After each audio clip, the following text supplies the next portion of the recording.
Selanjutnya, kita akan membahas tentang data dan informasi.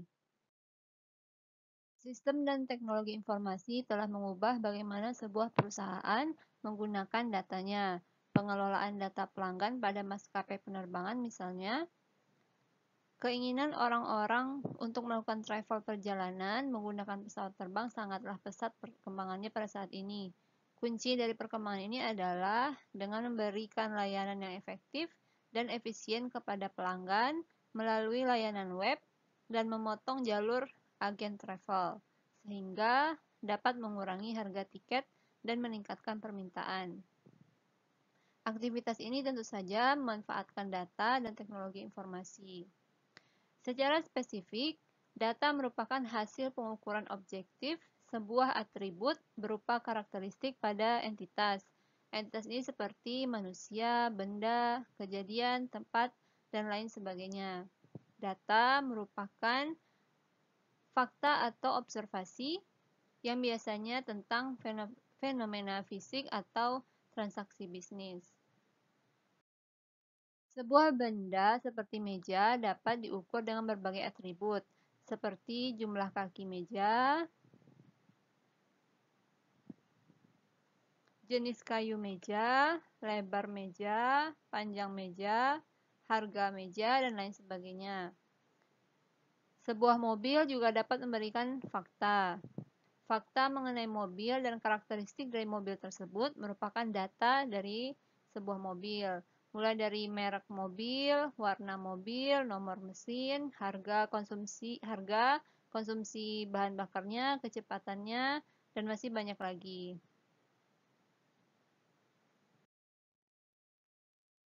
Data didapatkan dari hasil transaksi yang kemudian disimpan, diproses, dan dianalisa menggunakan berbagai perangkat lunak canggih yang menghasilkan hubungan antar berbagai variabel. Data tersebut kemudian akan dijadikan basis data atau database yang melakukan proses dan organisasi data. Kemudian akan dijadikan basis pengetahuan atau knowledge base yang membentuk data menjadi sebuah formulasi seperti fakta dan aturan. Bagi organisasi bisnis dan pemerintahan, informasi menjadi sangat penting untuk kesuksesan mereka, untuk mengontrol operasi dan mencapai tujuan. Informasi diproduksi dan digunakan untuk mengambil keputusan. Data akan melalui proses penambahan nilai sehingga menjadi sebuah informasi. Informasi merepresentasikan data yang telah diproses, diorganisasikan untuk menghasilkan sebuah formulasi yang bermanfaat. Sehingga dapat disimpulkan bahwa informasi itu merupakan data yang telah dikonversi menjadi sebuah konteks yang bermanfaat dan bermakna bagi penggunanya. Contohnya, nama barang, kuantitas, jumlah hasil penjualan sebuah toko merepresentasikan data transaksi sebuah penjualan. Namun, manajer tidak akan menganggapnya sebagai informasi hingga data tersebut diolah. Informasi yang mungkin dihasilkan dari data tersebut antara lain jumlah penjualan berdasarkan tipe barang, penjualan berdasarkan wilayah, atau hubungan antar variabel penjualan. Kemudian karakteristik data untuk informasi yang berkualitas. Yang pertama adalah akurat. Akurat di sini adalah informasi yang baik didapatkan dari data yang akurat, benar, dan lengkap, dan juga diproses secara benar. Akurasi sangatlah penting.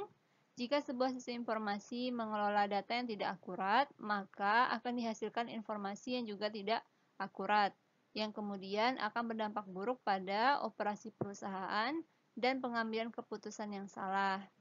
Jika yang dikelola adalah data yang tidak akurat, maka tujuan penggunaan sistem informasi menjadi tidak berguna. Yang kedua adalah timely. Di sini timely maksudnya adalah informasi yang baik membutuhkan data yang tepat waktu, tersedia pada waktunya untuk penggunaan yang dimaksudkan. Laporan bulanan yang datang setelah 6 minggu akan terasa tidak terlalu bermakna karena data datang jauh ketika sebuah keputusan seharusnya telah diambil. Kemudian relevan. Data juga harus relevan dengan konteks dan subjeknya. Seorang manajer akan membutuhkan ringkasan laporan yang sesuai dengan tingkat pekerjaannya.